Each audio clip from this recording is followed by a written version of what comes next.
జాగ్రత్తగా చెక్కించుకో.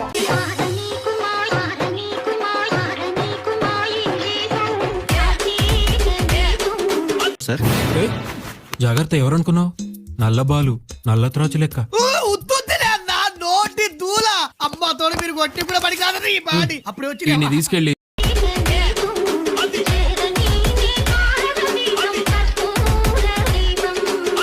సార్ ఒక్కో రోజు ఒక్కో పోలీస్ స్టేషన్, సిటీ మొత్తం. అలాగే sir. Okay. Nallapadu police station కు సమాచారం ఇస్తామని పోలీసులు తెలిపారు. కాగా ఎలాంటి నోటీసులు ఇవ్వకుండానే నాగార్జున యాదవ్ ను అరెస్ట్ చేశారని కుటుంబ సభ్యులు ఆందోళన చేపట్టారు. మీరు ఇప్పుడే మొదలు పెట్టట్టురేవే. నాకే కాదు 5 కోట్ల మంది ఆంధ్రప్రదేశ్ ప్రజలకి, 4 కోట్ల మంది తెలంగాణ ప్రజలకు కూడా చూడాలని ఉంది.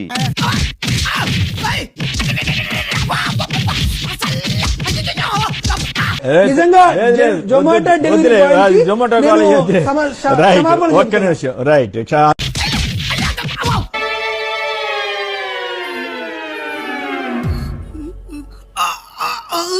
చాలా థ్యాంక్స్ అన్న, నీ వల్ల 6 నెలలు నేర్చుకోవాల్సింది ఒక రాత్రిలో నేర్చుకున్నా.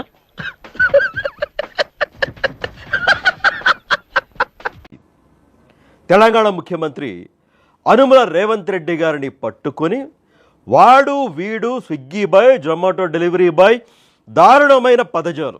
సార్, నోటి దొరతో ఇష్టం వచ్చినట్టు మాట్లాడాను సార్. మనసులో పెట్టుకోకండి సార్, క్షమించేసేయండి. నేను బయలుదేరతా. ఎక్కడికి? డెలివరీ బాయ్ స్థాయిని తగ్గించి ఉంటే ఇదే డిబేట్ సాక్షి టీవీ, జగన్మోహన్ రెడ్డి గారి టీవీలో జరిగిన ఒక డిబేట్. మీరు ఇలాగ నన్ను రెచ్చగొట్టి గట్టి మాట్లాడిస్తారు, వాళ్ళు నన్ను బొక్కలేస్తారు. సరే, ఇప్పుడు జరిగినా సరే, 6 నెలల క్రితమో సంవత్సరం క్రితం జరిగినా సరే, ఒక ముఖ్యమంత్రి పట్టుకుని అలా మాట్లాడొచ్చు. Okay, no use.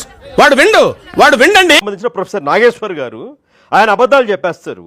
ఆ అబద్ధాలను ఖండించినందుకు, ఎక్కడో 1-2 చోట్ల కేసు అయినందుకు, పవన్ కళ్యాణ్ గారు ఆ అంశంలో రెస్పాండ్ అయినందుకు ఎంతమంది వచ్చేసారు. ఏమైపోయారు మీరందరూ? ఏమో సార్, నాకు కనపడదు.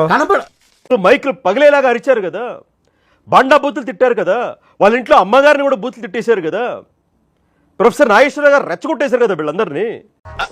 అంటే అది ఆ కబ్జాలు ఈ కబ్జాలు అని చెప్పేసిన అబద్ధపు కథనాలు వడ్డించేశారు కదా. అదేమంటే మా తెలంగాణ ప్రొఫెసర్ని అంటారా అని ఆంధ్రప్రదేశ్ తెలంగాణ ఈ 2 రాష్ట్రాల మధ్య చిచ్చుపడడానికి ప్రయత్నం చేశారు కదా. వీడు గౌరవంగా మాట్లాడితే ఎవరైనా గౌరవిస్తారు. ఊరు మంచిదైతే, నోరు మంచిదైతే ఊరు మంచిదవుతుంది.